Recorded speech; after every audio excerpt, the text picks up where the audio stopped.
நீங்க நல்லா சிரிச்சு சிரிச்சு என்ஜாய் பண்ணணும், பயங்கரமா என்டர்டெய்னிங் ஆகணும் அப்படின்னு நினைச்சீங்க அப்படின்னா இந்த படம் உங்களுக்கு ஒரு பெஸ்ட் மெடிசனா இருக்கும். அது என்ன அப்படின்னா பாசில் ஜோசப், டொவினோ தாமஸ், டெலுலு, ரியா ஷிபு இவங்கெல்லாம் நடிச்சு இப்போ ரீசெண்டா தியேட்டர் ரிலீஸ் ஆன ஒரு மலையாளம் தமிழ் டப்ல அவைலபிளா இருக்கிற ஒரு படம் தான் இந்த அதிரடி. படத்தோட ஸ்டோரி என்ன அப்படின்னா, வணக்கம் நான் ஆனந்த்.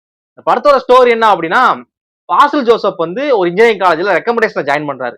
அவரு ஜாயின் பண்ற அந்த காலேஜை பொறுத்தளவுல அகடமிக்ஸ் தான் ரொம்ப இம்பார்ட்டன்ட். இந்த ஸ்போர்ட்ஸுக்கோ கல்ச்சுரல்ஸ்க்கோ அந்த காலேஜ்ல இம்பார்ட்டன்ஸே கிடையாது. முழுக்க முழுக்க படிக்கணும் படிக்கணுங்கிற மாதிரி தான் அந்த காலேஜ் ஸ்டூடெண்ட்ஸ் வந்து அவங்க மோல்ட் பண்ணியிருக்காங்க. இப்படி இருக்கிறப்ப இவங்க பாசில் ஜோசப்பும் சரி, அவரோட ஃப்ரெண்ட்ஸ் கேங் எல்லாருமே பசங்களை மேனிபுலேட் பண்ணி நம்ம காலேஜ்ல கல்ச்சுரல்ஸ் நடத்தணும், கல்ச்சுரல்ஸ் நடத்தினா நம்ம பயங்கர என்ஜாய்மெண்டா நம்ம ஒரு நல்ல வைபிங்கா இருக்கும் அப்படிங்கிற மாதிரி ஒரு இதுக்கு பசங்களை மாத்துறாரு. இந்த மாத்தி முடிச்சு இத மேனேஜ்மெண்ட் கிட்ட கொண்டு போறதுக்குள்ளேயும் ஃபோர்த் இயர் வந்தாரு பாசில் ஜோசப். அப்படி மேனேஜ்மெண்ட் அப்ரோச் பண்ணி மேனேஜ்மெண்ட்டுக்கு வந்து பல ரிக்வஸ்ட் பண்ணி ஃபைனலா மேனேஜ்மெண்ட் என்ன சொல்றாங்க அப்படின்னா, ஓகே நம்ம காலேஜ்ல வந்து கல்ச்சுரல்ஸ் நடத்துவோம், ஆனா உங்க ஸ்டூடெண்ட்ஸ்ல இருந்து ஒரு ஆள் வந்து ஹெட்டா இருக்கணும், ஏதாவது பிரச்சனை அப்படின்னா நாங்க அவர் மேல ஆக்ஷன் எடுப்போம் அப்படிங்கிற மாதிரி சொல்றாங்க. அதுக்கு வந்து தலைமை தாங்கிறது பாசில் ஜோசப். ஒரு பெரிய செலிபிரிட்டியை வந்து காலேஜுக்கு கூப்பிட்டு சீஃப் கெஸ்டா கூப்பிடுறாங்க.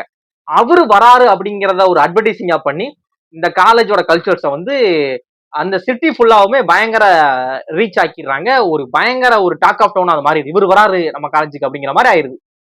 இந்த நேரத்துல அந்த லோக்கல்ல ஒரு பெரிய தாதாவா இருக்கிறாரு டொவினோ தாமஸ்.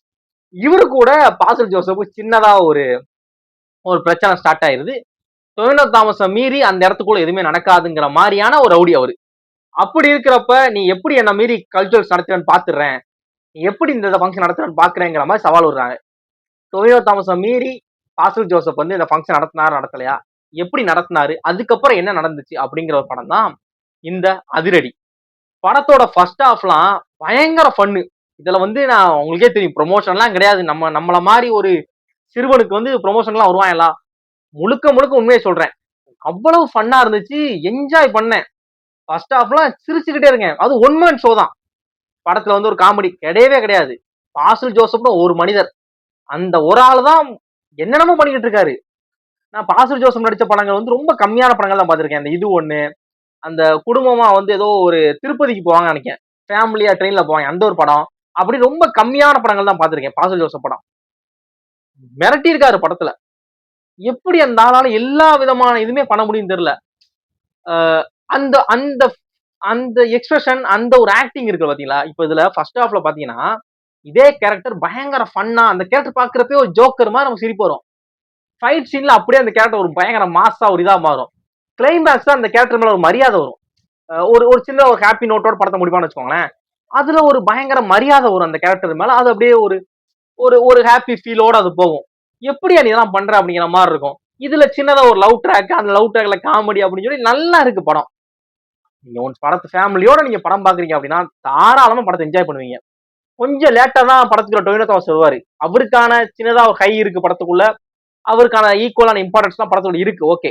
ஆனா படத்துல ஒன் மேன் ஷோனா அப்படின்னா அது பாசில் ஜோசப் தான். படம் முடிச்சுட்டு யோசிச்சு பாக்குறப்ப யாரு பண்ணதுல பயங்கரமா இருந்துச்சு அப்படின்னா பாசில் ஜோசப் தான். மிரட்டி இருக்காரு மனுஷன். எப்படிலாம் காமெடி யோசிச்சிருக்காங்கிற மாதிரி இருக்கும். எல்லா காமெடியும் ஒர்க் ஆகுது. எனக்குலாம் சிரிச்சு சிரிச்சு வயிறு ஒலிக்கிற குறை தான் அந்த மாதிரி தான் இருந்துச்சு. படம் ரொம்ப சூப்பரா இருக்கு. படத்துல நிறைய காமெடி, படத்துல அடுத்தடுத்து நடக்க போகுது சஸ்பென்ஸ், சண்டை காட்சிகள் எல்லாம் காமெடி கலந்த சண்டை காட்சி. இந்த கலகலப்பு மாதிரியான படங்கள் உள்ள சண்டை காட்சி, அந்த மாதிரியான சண்டை காட்சிகள் படத்துல. நீங்க படத்தோட டியூரேஷன் வந்து ஒரு 2 மணி நேரம் 2.5 மணி நேரம்னா அந்த 2.5 மணி நேரத்துல ஒரு நிமிஷம் கூட நீங்க போர் அடிக்காது உங்களுக்கு. கொஞ்சம் கூட லேக் ஆகிக்கிற மாதிரி ஃபீலே ஆகாம முழுக்க முழுக்க படத்தை என்ஜாய் பண்ணி ஜாலியா படம் பார்ப்பீங்க. படம் உங்க நியர்பை தியேட்டர்ல அவைலபிளா இருக்கும், மிஸ் பண்ணிடாதீங்க. ஒரு ஒர்த்தான படம், ஃபேமிலியோட பார்க்கலாம். லவ் ட்ராக் இருக்கு அப்படின்னா சின்னதா ரொமான்ஸ் எதுவுமே கிடையாது. நீங்க ஃபேமிலியோட குழந்தைங்களோட போய் தாராளமா குறைச்சு பார்க்கலாம். எந்த விதமான ஒரு சின்னதா ஒரு முகசுளிக்கிற காட்சியே இருக்காது. தாராளமா படத்தை பார்க்கலாம். பார்த்துட்டு இந்த படம் நல்லா இருந்தா சொல்லுங்க, நான் என்ன சொல்றீங்க சொல்ல கேட்டுக்கிறேன். ஃபர்ஸ்ட் ஹாஃப்லாம் எனக்கு அவ்வளவு பிடிச்சிருந்துச்சு. நான் ரிப்பீட்ல பார்க்க தயாரா இருக்கேன். அப்படின்னு அந்த அளவு வந்துட்டேன்னு பாத்துக்கோங்களேன். அந்த அளவு நான் படம் எனக்கு பிடிச்சிருச்சு. பாருங்க, நிச்சயமா பிடிக்கும். மிஸ் பண்ணிடாதீங்க. கண்டிப்பா இந்த படம் வந்து ஒரு ஸ்ட்ரெஸ் ரிலீஃப் ஃபிலிமா இருக்கும். தேங்க்ஸ் ஃபார் வாட்சிங்.